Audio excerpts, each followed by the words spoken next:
Vladimir Putin taastab ametlikult Nõukogude Liidu.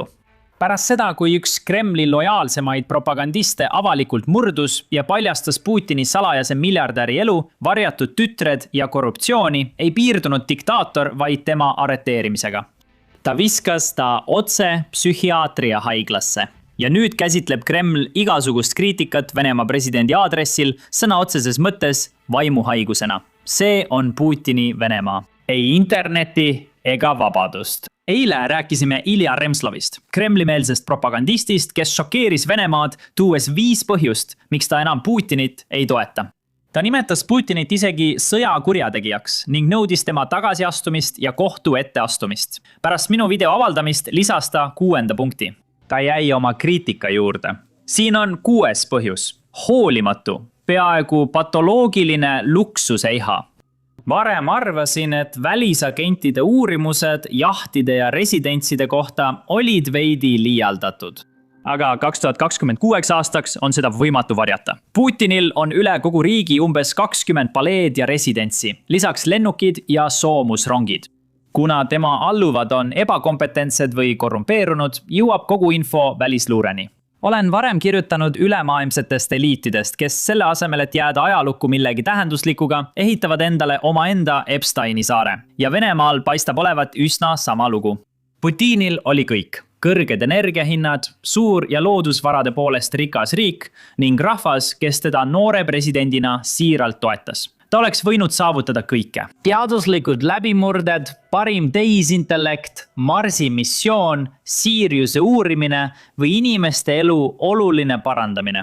Putin valis hoopis viltuse tee, rikastades end ja oma sõpru kooperatiivist Ozero. Selgitan, mis see on, kuna me pole sellest varem rääkinud. 1990-ndatel, kui Putin oli tagasihoidlik KGB agent Peterburi valitsuses, lõi ta selle kooperatiivi koos sõpradega. Nad ehitasid koos järvemaju, põhimõtteliselt nagu naabruskonnaühing, kus nad jagasid kulud omavahel, aga need majad ja see naabruskond ise ei ole nii tähtsad. Oluline on, kes olid kooperatiivi liikmed. Pärast seda, kui Putinist sai president, said kõik kooperatiivi liikmed Venemaal mõjukatele ametikohtadele, poliitikuteks või oligarhideks. Nad kontrollivad suuremat osa Venemaa rikkust ja kuigi Putinil pole seda ametlikult, viib kõik temani. Oletame, et Putin tahab maja kallile rannaalale, aga ta ei taha seda ise ehitada. Üks Ozero sõpradest ehitab talle selle maja ning nad tasuvad talle sellega tema abi eest. Just nii saab Putinist maailma rikkaim inimene, ilma et ta midagi ametlikult enda nimele omaks. Venemaal puhkes suur skandaal, sest Putini ümber olnud inimesed polnud piisavalt ettevaatlikud ja see tuli avalikuks.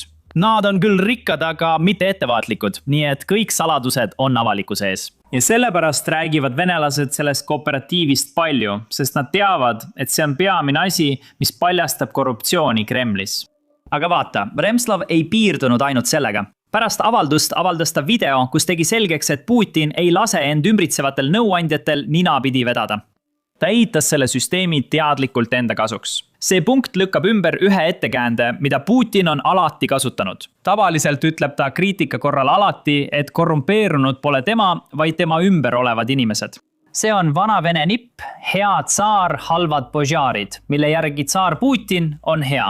Ta tahab Venemaale head, aga tema lähikondlased on korrumpeerunud. Tegelikult see ei vasta tõele. See on lihtsalt vabandus, mida vene tsaarid on alati kasutanud. Kuula seda lõiku. Sõbrad, siin on veel üks paradoks. Kui Putin oleks tõesti ümbritsenud end inimestega, kes ei karda talle tõtt rääkida, kes on pädevad ega varasta lihtsalt raha, oleks ta suutnud palju tõhusamat võidelda. Näiteks Ukrainas. Ta oleks võinud teha palju, et oma võimu tugevdada. See tähendab, et ta oleks olnud palju ohtlikum mees. Aga ta kardab end ümbritseda selliste inimestega, eks? Paradoks, mis tõttu ta nõrgeneb järjest. Sa näed, mis toimub.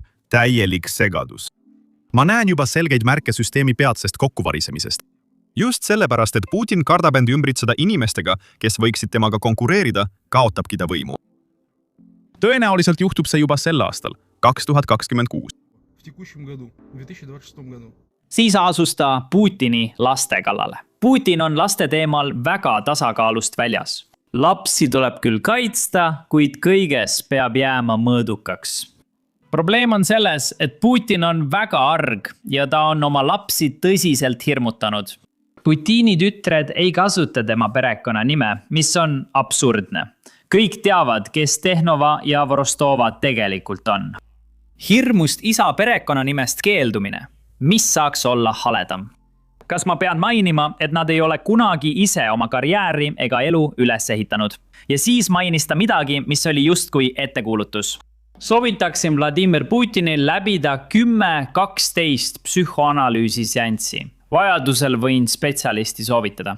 Selge, et ta pole lapsepõlve hirme ega kontrollivajadust ületanud, vaid kandnud need täiskasvanu ja laste ellu, rääkimata Venemaa kodanikest.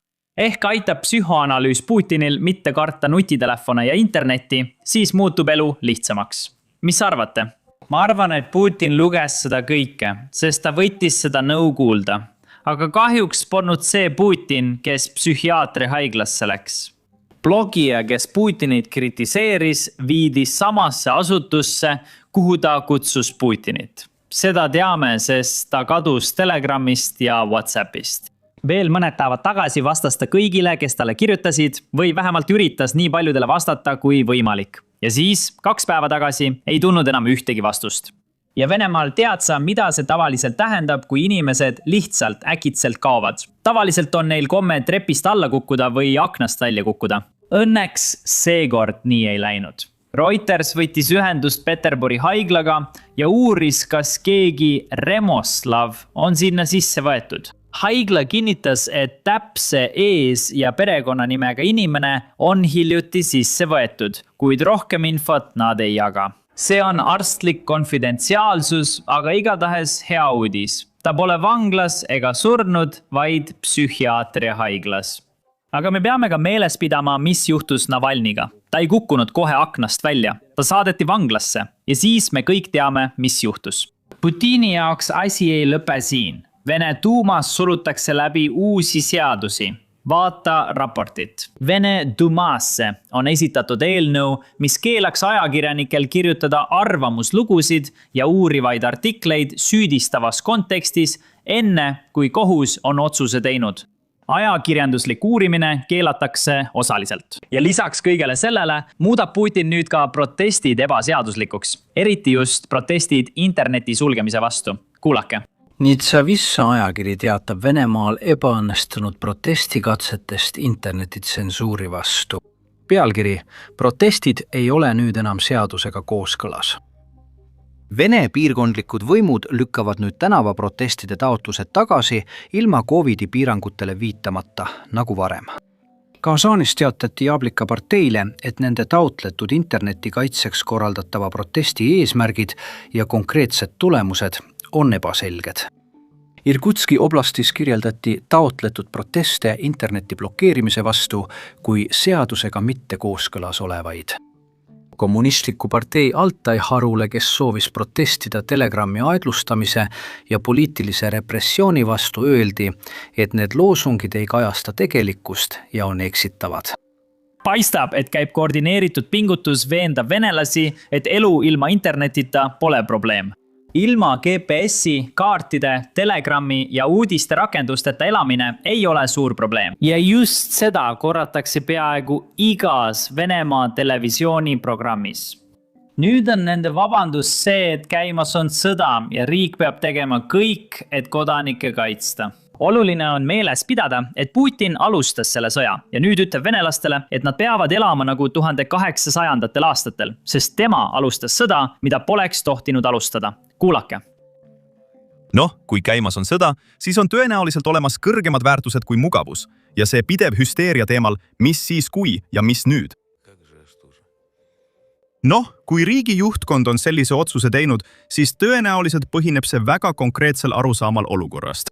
Olukorra konkreetses tähenduses. Sa saad ilma selleta hakkama ja põhimõtteliselt elada täiesti rahulikku, täisväärtuslikku tõelist normaalset inimelu. Isegi kui meie kallis riigiduuma ja poliitilised administraatorid.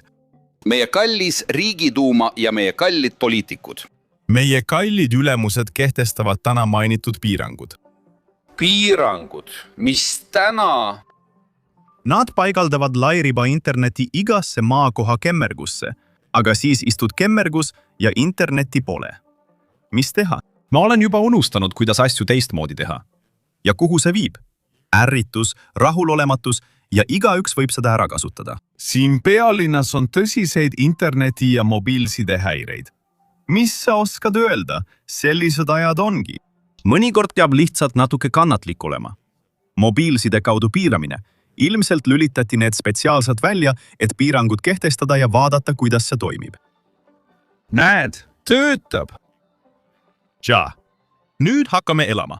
Mis rida oli Ljube laulus? Nüüd elame teisiti. Mis teha? See tekitab uusi närviühendusi, mis on väga kasulik.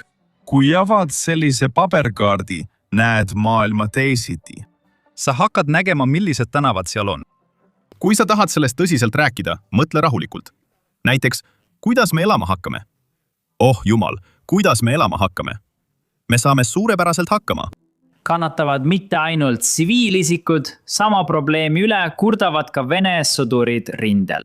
Neile on antud käsk loobuda Telegramist ja minna üle FSB kontrollitavale sõnumirakendusele nimega Max. Politsei, arvan, et tegelikult sõjaväepolitsei, kontrollib kõigi telefone, et veenduda, kas nad täidavad seda käsku. Nüüd, siin on midagi huvitavat selle rakenduse kohta, mille FSB on loonud. Kui avad rakenduse ja vaatad kaarti, on Krimm seal märgitud Ukraina territooriumina. Isegi FSB loodud rakenduses. Nii palju siis pädevast luureorganisatsioonist. Pole ime, et Putin on alati hirmul. See on suurepärane uudis Ukrainale.